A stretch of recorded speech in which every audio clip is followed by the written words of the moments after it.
Le Corn Palace est la seule curiosité de cette petite ville Mitchell où l'on ne s'arrête que si l'on y est obligé. Et comme il est déjà tard, c'est fermé. Alors, solution de repli.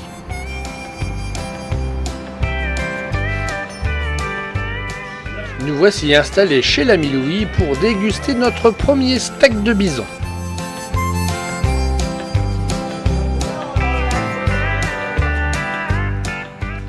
Le Corn Palace version nocturne.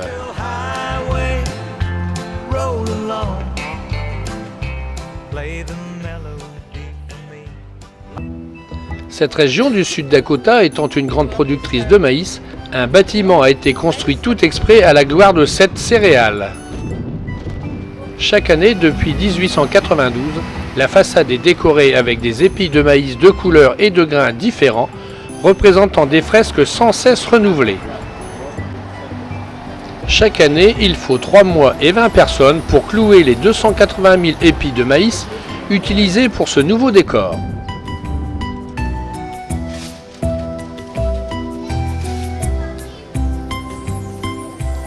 Ce bâtiment est aussi le terrain de basket de l'équipe de Mitchell qui joue ici toute sa saison. Se déroulent aussi dans ces lieux des concerts et des expositions culturelles. Le reste du temps, 500 000 visiteurs par an viennent ici dépenser quelques dollars dans l'achat, pas toujours utile, d'un produit ou d'un objet décliné du fameux épi de maïs.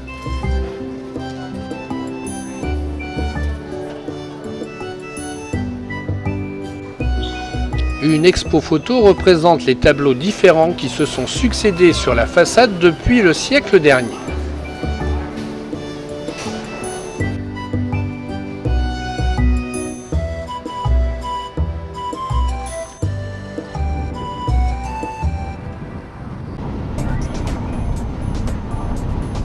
Deuxième étape vers Keston et le mont Rochemort. «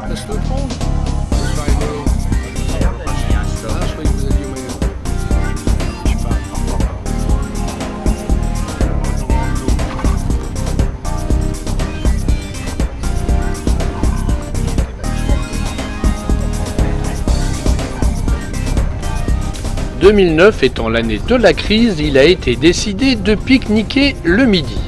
Nous quittons donc l'Interstate 90 pour nous approvisionner chez l'épicier du coin d'une de ces charmantes petites villes américaines qui fleurent bon l'Amérique profonde.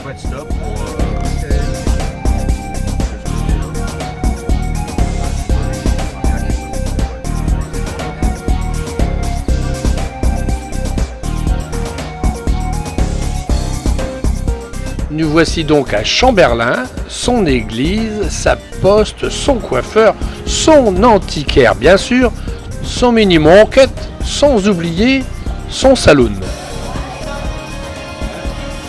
Et là, croyez-moi, les cow-boys du coin, des Français, ils en avaient jamais vu. D'ailleurs, aujourd'hui encore, ils se demandent toujours pourquoi on s'est arrêté dans ce foutu bled.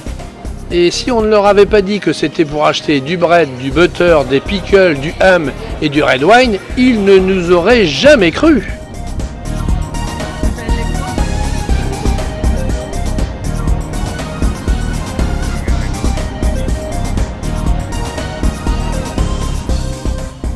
Il y a des pancartes partout pour voir des chiens de prairie, c'est ici. Le chien de prairie est un petit rongeur qui ressemble beaucoup à nos marmottes, mais en beaucoup plus petit.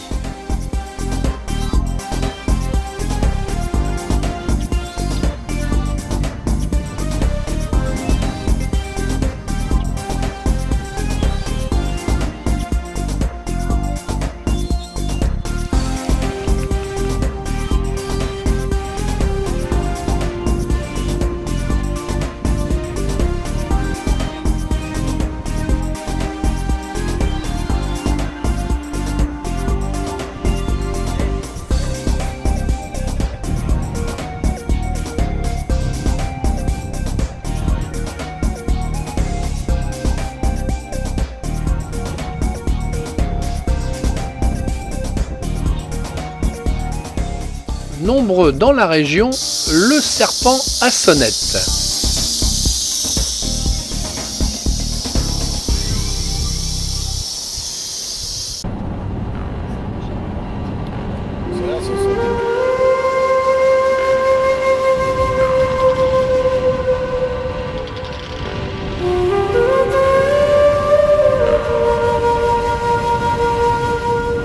Là encore, à quelques kilomètres de l'Interstate 90, le National Park des Badlands.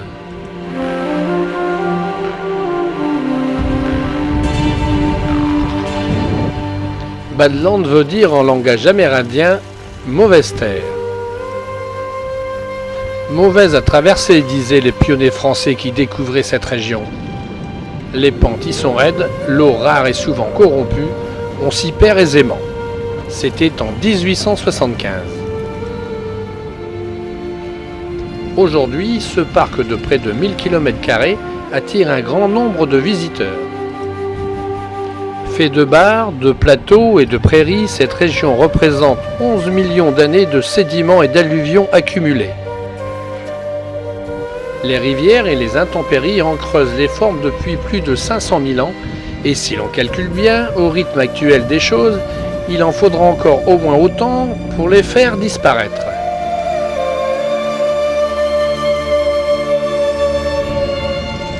Cette région est également précieuse car elle renferme de nombreux fossiles qui permettent aux scientifiques d'étudier l'évolution des espèces animales comme les chevaux, les moutons, les cochons et même les rhinocéros.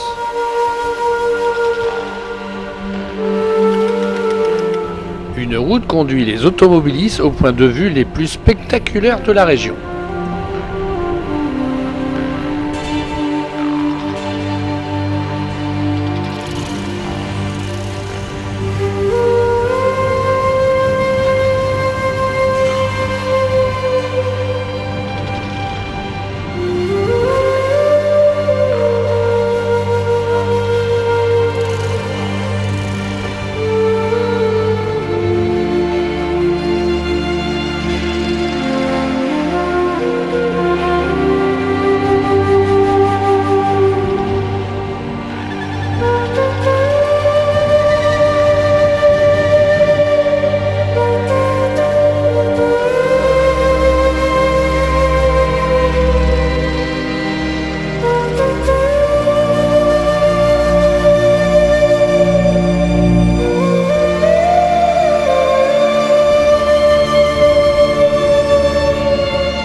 Cette partie du parc, qui sont les terrains les plus vieux et les plus bas, sont aussi d'anciens fonds marins.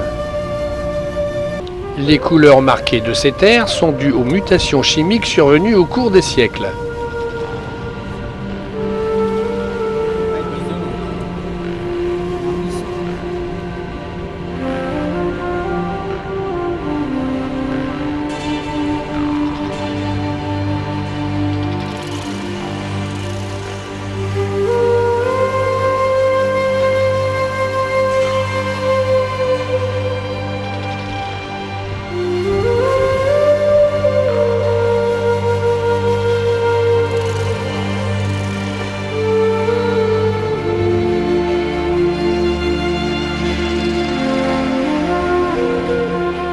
Une faune importante peuple également ce parc, et notamment les chèvres des montagnes. C'est une proche cousine de nos chamois européens.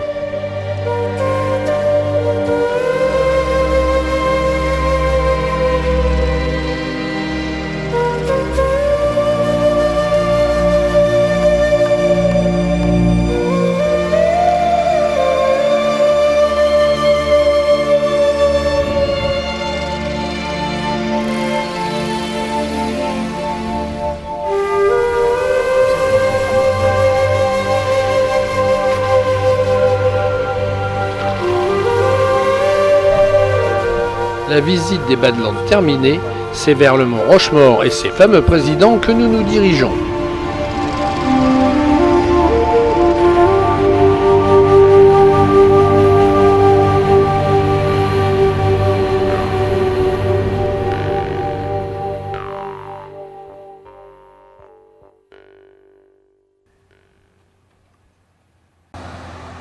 Arrivés relativement tôt à Keston, nous fonçons pour une première visite au mémorial national du Mont Rochemort.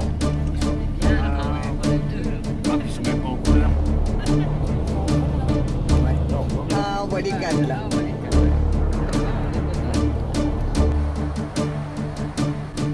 Cette sculpture monumentale en granit retrace 150 ans de l'histoire américaine. Taillées à même la montagne, haute de 18 mètres, ces sculptures représentent les 4 présidents les plus emblématiques de ce pays.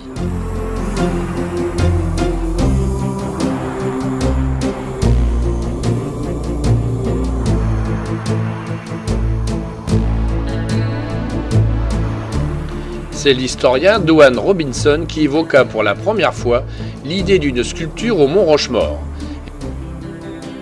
Et c'est au sculpteur Knutson Borglum que fut confiée l'exécution de cette lourde tâche. C'est lui qui choisit les présidents pour leur rôle respectif dans la préservation et l'expansion du territoire national. Le découpage de la roche débuta en 1927 et se termina en 1941.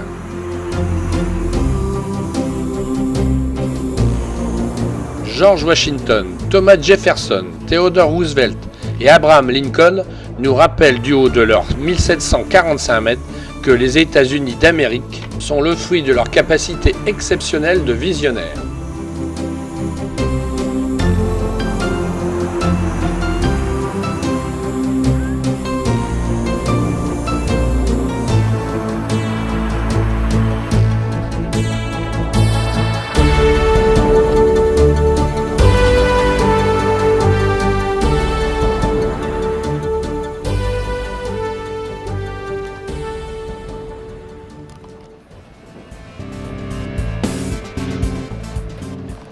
Au pied du mont Rochemort, la petite ville de Keston où nous passerons la nuit.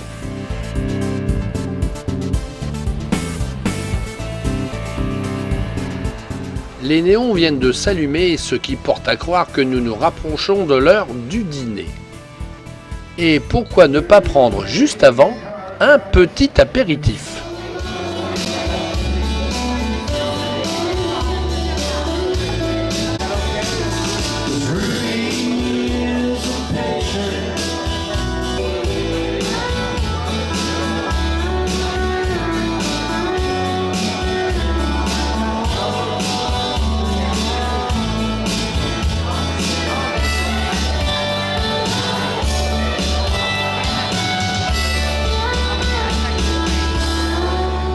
Autant le savoir tout de suite, Notre voyage tout entier sera placé sous le signe des Indiens et des cow-boys que l'on exploite dans cette région avec beaucoup de talent.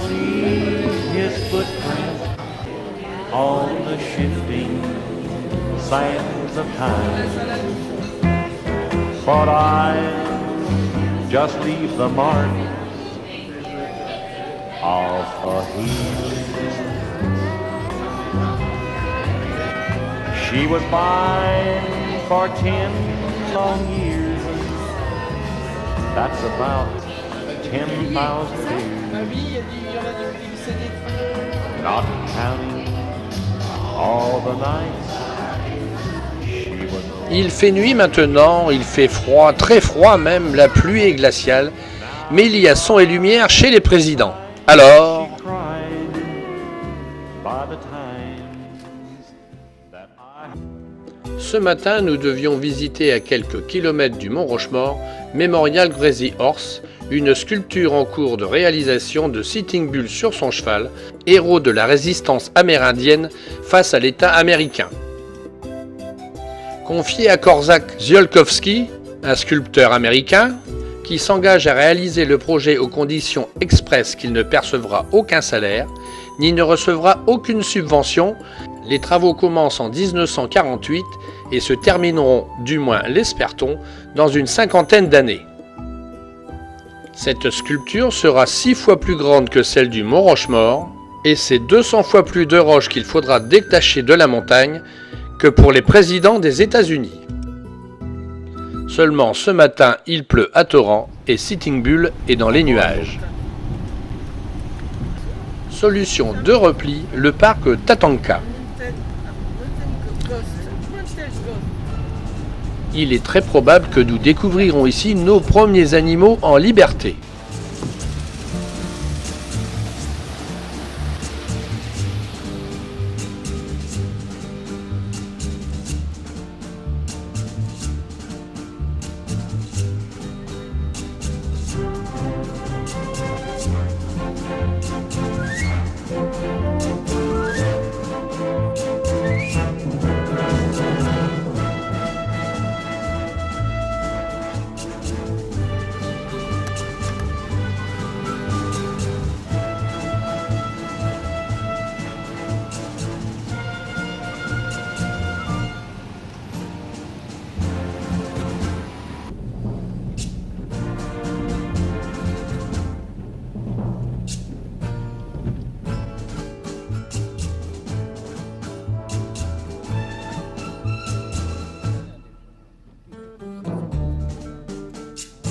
Si bon nombre des animaux de ce parc sont sauvages, il y en a d'autres qui ont vite compris l'intérêt que pouvaient représenter les touristes venus les voir.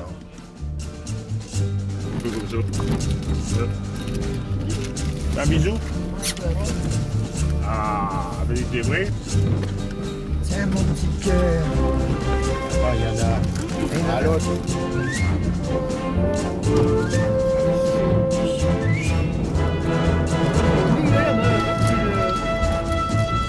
Il bloque le passage pour qu'on le nourrisse. Regarde celui-là, il est tout gringalé, il est pas eu beaucoup. D'un coup, le klaxon, il va gicler. Il a mal. Dans la voiture, mais quand même, monsieur.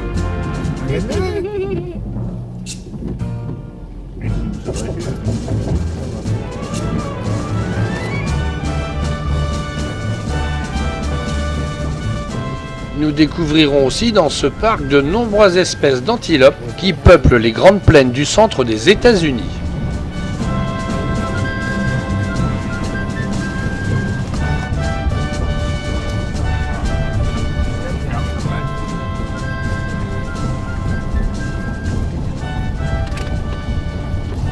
Didou, 2100 habitants, une ville de chercheurs d'or. Son nom est indissociable des grandes figures de l'Ouest américain, bandits et aventuriers, tels Wild Bill Hickok et Calamity Jane, tous les deux enterrés dans cette ville.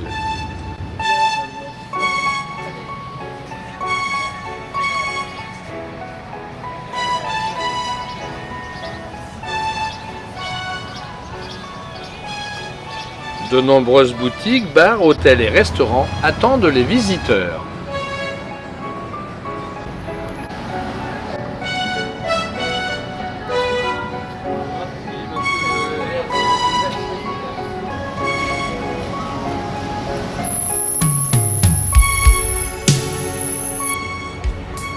À certaines heures de la journée, une ambiance très western anime la rue principale de Deadwood. Banques dévalisées, poker meurtriers et règlements de compte en tout genre sont à l'affiche.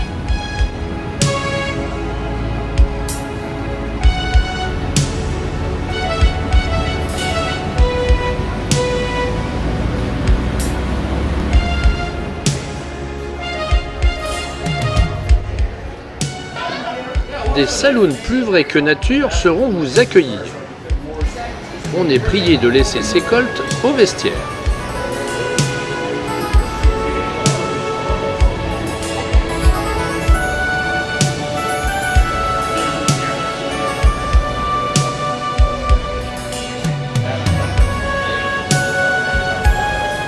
Vous pourrez aussi risquer quelques dollars dans les machines à sous.